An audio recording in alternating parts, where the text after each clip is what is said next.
All right, so we have a second mailbag question of the day because why not? And it's from, I think I chose it because of the name, Koofy Smackin'. That's a great name. Wow. Hey, Bill, I've really been enjoying the draft content lately and had a question for the mailbag.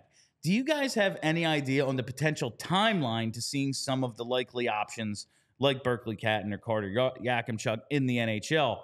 Understand it's pretty rare to see a guy go straight to the league outside of like top 3-ish picks, but didn't know if you guys think either needs 1 year more of juniors or some AHL time, or up to 3 to 4 years before we could see them up with the big team.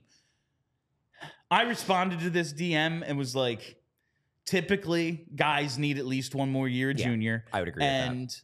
And now there's always exceptions. Like I very much doubt Matvei Michkov is going to spend any time in Allentown. I don't think he comes over if he's going to spend any time. Can you imagine sending that poor man to Allentown, Pennsylvania as his first taste of the Flyers organization? Like, I very much doubt that is going to happen. I hope But not. as a general philosophy, it seems as if this front office does believe in AHL seasoning. That's fair. Like we've said that before, right? Seems like it. Yeah. But with dudes you get in the lottery pick area, I would assume 1 or 2 years. That's my guess. Seems likely. Yeah, you've got Koofy mention Berkly Catton and Carter Yakemchuk. Obviously, they've been 2 guys who've been linked to the Flyers a lot in these early mock drafts. Catton's small. I could certainly see. Let me put it this way. I would not expect if they take Berkly Catton that he is jumping straight to the NHL. At 18, 19 years old. I think he is at the very least getting 1 more year of juniors. He's in juniors, so he would have to spend 2 years in juniors before he would play in the AHL. Before he would jump to the AHL. I don't know. I would probably put him more on like the Konechny path, where Konechny spent 1 more year in juniors, then made the club out of camp. Yeah. That would be probably my guess for Catton.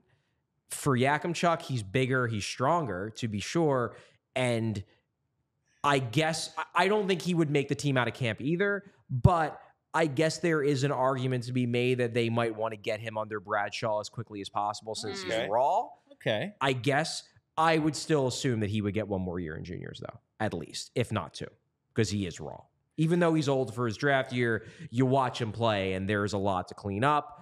I would wonder, though, if maybe they'd be like, get him up here and let Bradshaw work on him. But given what they've said about their view of Jamie Drysdale and about how they think he was rushed, I don't think they are going to do the same thing to their top 15 defensemen either.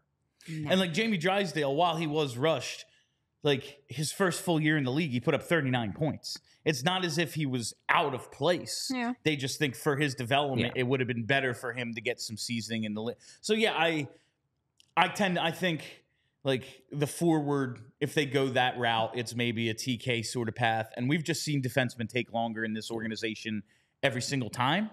But there is a difference now because they have Torts and Shaw. The one guy who potentially I have read, the thought is he might get here sooner than most is Hellenius. Like, obviously, he's already playing pro games in Finland. Yeah. He's not huge, but he's built pretty well already. He can handle himself in the pros already in Finland.